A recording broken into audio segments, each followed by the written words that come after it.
Il y a des naissances qui apportent une joie double. 2 enfants, 2 sourires, 2 vies liées pour toujours. Mais parfois, ce lien est brisé avant même d'avoir existé. Et quand on décide, dès le premier souffle, que l'un mérite tout et que l'autre ne mérite rien, ce choix ne disparaît jamais. I'll rest. Il attend. Et un jour, il revient. La chambre était plongée dans une obscurité presque totale. Le silence était lourd. Trop lourd. Kevin était allongé sur son lit, les yeux ouverts, fixant le plafond comme s'il y cherchait une réponse. Depuis plusieurs nuits, le sommeil l'avait abandonné. Pas à cause du travail. Pas à cause du stress. Mais à cause de ça. Cette sensation. Cette impression constante de ne pas être seul. Puis, un léger affaissement du matelas. Comme si quelqu'un venait de s'asseoir. Kevin assit fidgia. Son cœur ralentit, puis accéléra brutalement. Très lentement, il tourna la tête. Quelqu'un était là. Assis. De dos. Qui est là? Sa voix était faible. Presque étranglée.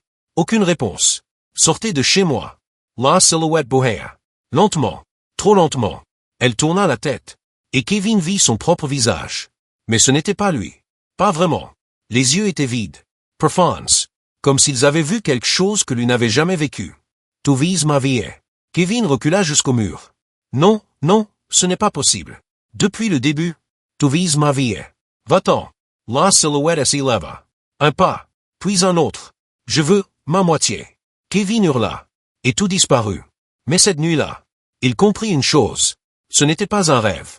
Bien avant cette nuit, avant Kevin, avant même ses premiers souvenirs, quelque chose avait été décidé pour lui. Le jour de sa naissance. 2 bébés. Identiques. Inséparables. Kevin et Loïc. Sandrine les regardait comme 2 miracles. Thomas les regardait comme une responsabilité immense. Mais Mama Therese les regardait autrement. Elle ne voyait pas 2 enfants. Elle voyait un choix. Cette nuit-là, elle ne dormit pas. Elle pensait, calculait, décidait. Puis elle alla voir cet homme. Celui que l'on ne nomme pas. Celui que l'on consulte seulement quand on est prêt à franchir une limite.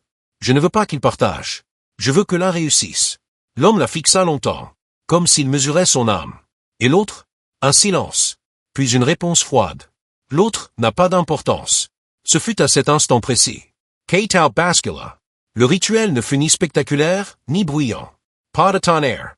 Pas de lumière. Juste, un bracelet. Un nom. Une identité. Et un transfert. Invisible. Silencieux. Mais irreversible. Les jours passèrent. Puis les signes apparurent. Loïc devenait absent. Pas mort. Mais, moins là.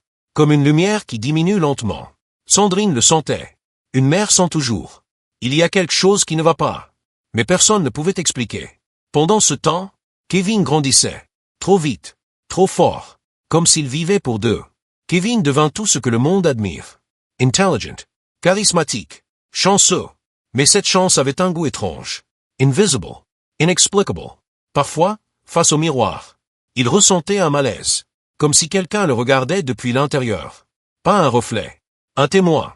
Quand il apprit l'existence de Loïc, quelque chose se fissura en lui. Pas une surprise. Non. Une reconnaissance. Comme si une partie de lui disait. Enfin. Et c'est à partir de là que tout commença. Les nuits devinrent des champs de bataille.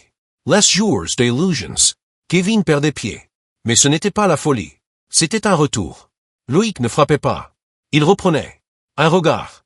Un souffle. Une présence. Jusqu'à devenir visible. Réel. Inévitable. Le vieil homme ne mentait pas. Il ne consolait pas. Il disait la vérité. Ce qui a été pris doit être rendu. Pas négocié. Pas évité. Rendu. Kevin comprit alors que sa vie n'était pas entièrement la sienne. Ce qui le brisa vraiment, ce n'était pas la peur.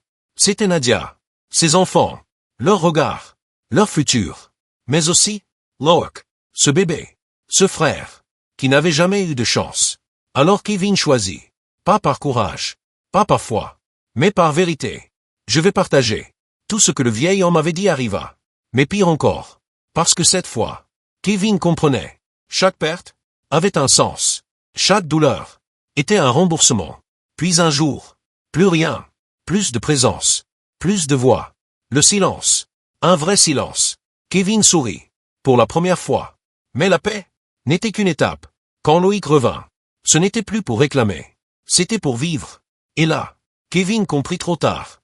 Partager une vie, ce n'est pas la couper en 2. C'est ouvrir une porte. Et une fois ouverte, elle ne se referme pas. Kevin était toujours là. Conscient, présent, mais inutile. Spectateur de sa propre existence. Et Loïc découvrait tout. La douleur, le plaisir, la vie, tout, avec une intensité que Kevin n'avait jamais connue. Parce que lui, il n'avait jamais vécu. Et maintenant, rien ne pouvait l'arrêter. On ne peut pas construire son bonheur sur le sacrifice invisible d'un autre. Parce que ce qui est volé à la naissance revient toujours. Merci d'avoir suivi cette histoire. Si elle vous a déchiré le cœur, abonnez-vous, likez et partagez-la. À très bientôt pour une nouvelle vidéo.